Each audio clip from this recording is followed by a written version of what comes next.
اللہ تمہاری دعائیں کبھی رد نہیں کرتا اور نہ وہ تمہاری صداؤں کو نظر انداز کرتا ہے۔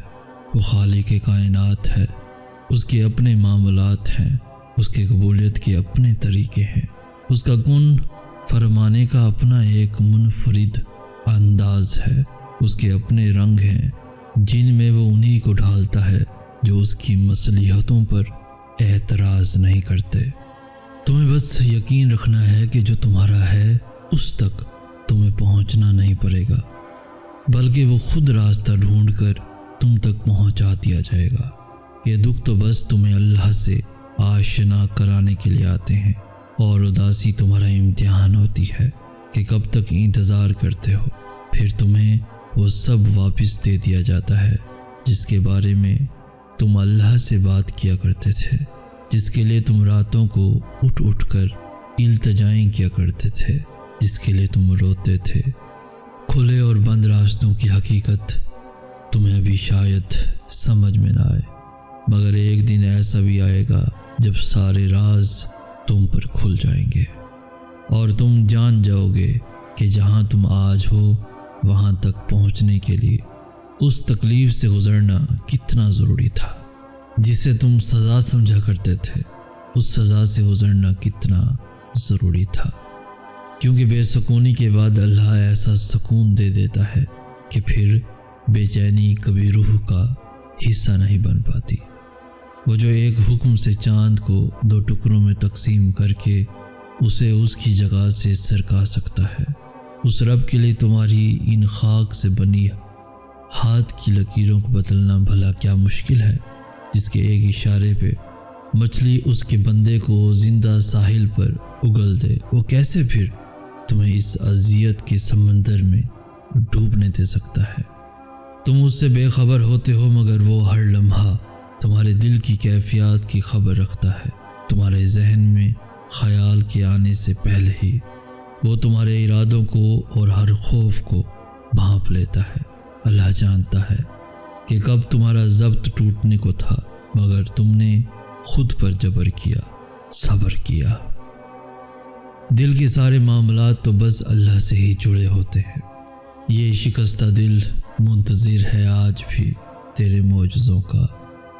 یہ کہانیاں آج بھی تیرے ایک کن پہ رکی ہیں۔ زمانے سے تو بچ جاؤں، پر تجھ سے کیسے چھپاؤں۔ سونے کی تھیں جو راتیں وہ جاگ کر کٹی ہیں۔ لوگ کہتے ہیں قوت سماعت کم ہے تجھ کو سننے کے لیے، مگر میں نے خاموشیوں میں اکثر تیری باتیں سنی ہیں۔ دن گزرتے ہیں تجھ سے وقت تہجد ملاقات کے انتظار میں، تیرے دیدار کی طرف میں نہ جانے کتنی شامیں غم کی ڈھلی ہیں۔ غیر تو پھر غیر ہے، میرا تو مجھ سے بھی پڑتا ہے۔ رازداریاں خود سے بھی کبھی نہیں کہی جو تجھ سے کہی ہیں۔ زمین کی خود غرضیاں مجھ کو ذرا راس نہیں آتی۔ یہ بے بس نگاہیں اب تیرے در پہ جا ٹکی ہیں۔ تو ہی نہ مانے تو ضائع ہیں ساری ریاضتیں میری، میرے نصیب کی پہیلیاں تیری ہی رضا سے جڑی ہیں۔ اس طویل سفر کی تھکاوٹ نے چکنا چور کر دیا ہے۔ تھام لے کے روبرو میرے بہت قریب مسافتیں کھڑی ہیں۔ کچھ تو سلا دے کہ حوصلہ نہیں رہا اب صبر کا، کچھ تو سلا دے کہ حوصلہ نہیں رہا اب صبر کا۔ ممکن تھا وقت سے لڑنا جہاں تک میری دعائیں لڑی ہیں، میری دعائیں لڑی ہیں۔ جب ٹوٹا ہوا دل اللہ سے جا لگتا ہے تو وقت تہجد آنکھ نہیں لگا کرتی۔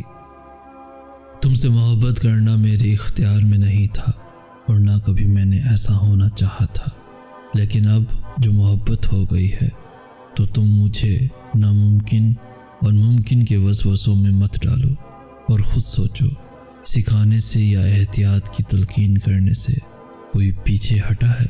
اور پھر میری دست رس میں تو دعا کی قوت رکھی گئی ہے۔ میں آغاز نہیں بدل سکتا، مگر اختتام تو اب بھی میرے ہاتھ میں ہے۔ مجھے تم جہاں لا حاصل اور ادھوری محبت کا سبق دے رہے ہو، وہاں تم مجھے یہ کیوں نہیں بتاتے کہ میری دعائیں اس سبق کے نتیجے کو بدل بھی سکتی ہیں۔ میں بھی پہلے تم جیسا ڈرپوک ہوا کرتا تھا، دعا سے پہلے قبولیت کا حساب کتاب لگایا کرتا تھا کہ یہ دعا قبول ہو بھی سکتی ہے یا نہیں، اور اس بے یقینی کو اللہ کے فیصلوں کا احترام سمجھا کرتا تھا۔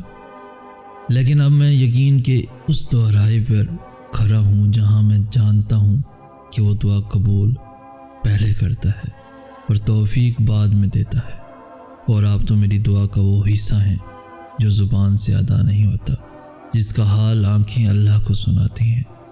آپ سے جڑی رازداریاں یا تو وہ جانتا ہے یا میں جانتا ہوں، کسی اور کی پہنچ نہیں، یہاں تک کیونکہ آپ دل میں رہتے ہیں اور دل کے سارے معاملات تو بس اللہ سے ہی جڑے ہوتے ہیں، اور محبت کے خواب انہی کے پورے ہوتے ہیں جو ان کی تعبیر اللہ کے سوا اور کسی سے طلب نہیں کرتے۔ اس لیے آپ کی محبت آپ سے نہیں اللہ سے چاہیے، اور وہ جانتا ہے کہ اس کے در پہ سوالی خالی ہاتھ واپس جانے کے لیے نہیں آتے۔ جب ہم اللہ سے دور چلے جاتے ہیں تب وہ ہمیں اذیت یا دکھ نہیں دیتا، بس ہمیں خالی کر دیتا ہے، خود سے خالی۔ پھر ہر نظر آنے والا منظر اور ہر سنائی دینے والی آواز تکلیف دینے لگتی ہے، اور زندگی کی مسافتیں اتنی تھکا دیتی ہیں کہ تھکن سے روح ریزہ ریزہ ہو کر بکھر جاتی ہے۔ بس ہم ٹھہر جاتے ہیں، اور وہ ایسا ٹھہراؤ ہوتا ہے جب ہم جوابات تلاش نہیں کرتے، بس اللہ کے فیصلوں پر چپ چاپ سر جھکا لیتے ہیں۔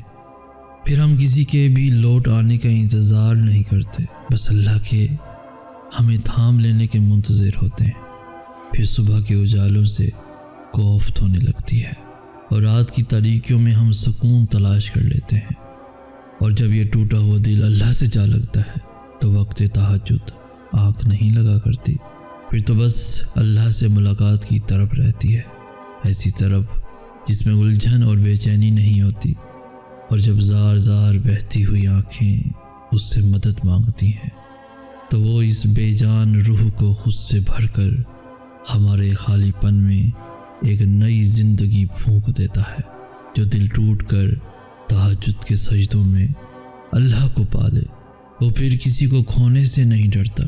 انسان کی محبت تو کمزور کرتی ہے، لیکن اللہ کی محبت ہمیں پھر سے مضبوط بنا دیتی ہے، بہت نڈر، بہت طاقتور، جو دن کی رونقوں میں کھو جائیں انہیں رات کی تنہائیوں میں مانگی گئی دعائیں واپس لے آتی ہیں۔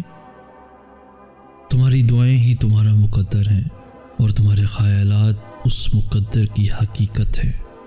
تم جب جب اللہ کے روبرو دعا کے لیے ہاتھ اٹھاتے ہو تب اللہ تمہارا مقدر تمہاری رضا کے مطابق بدل دیتا ہے، اور سچ یہی ہے کہ زندگی میں تمہیں وہی ملتا ہے جس کے لیے تم کوشش کرتے ہو، اور تم وہی پاتے ہو جس پر تم صبر کرتے ہو، کیونکہ اللہ اس جھولی کو کبھی خالی نہیں رکھتا جو صرف اس کے سامنے پھیلائی جاتی ہیں۔ بس مسئلہ یہ ہے کہ تم ذرا سے انتظار کرتے ہو اور تھک جاتے ہو، پھر خود سے ہی گما کر بیٹھتے ہو کہ دعائیں قبول نہیں ہوتی، یا اب بہت دیر ہو گئی ہے اور اب کچھ بدل نہیں سکتا۔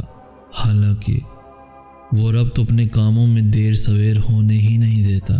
جو تمہیں دیری لگ رہی ہوتی ہے وہ دراصل اس کی حکمت ہوتی ہے، اور جو بھی تمہیں ملتا ہے اپنے اور صحیح وقت پر ہی ملتا ہے۔ تو پھر ڈر کے ان وسوسوں کو کبھی جیتنے مت دینا، ذرا سی تاخیر پر مایوس مت ہو جانا، حالات کتنے ہی کیوں نہ مشکل ہو جائیں۔ تم دعا کرنا کبھی مت چھوڑنا، کیونکہ اس کا ایک کن تمہارا صدیوں کا کام لمحوں میں کر سکتا ہے، اور جو دعا کا خیال تمہارے دل میں لا سکتا ہے وہ اس خیال کو تمہارا مقدر بنانے پہ بھی قادر ہے۔ دعا کی توفیق ہی قبولیت کی سب سے بڑی دلیل ہے، جسے کوئی رد نہیں کر سکتا، تمہارا نصیب بھی نہیں۔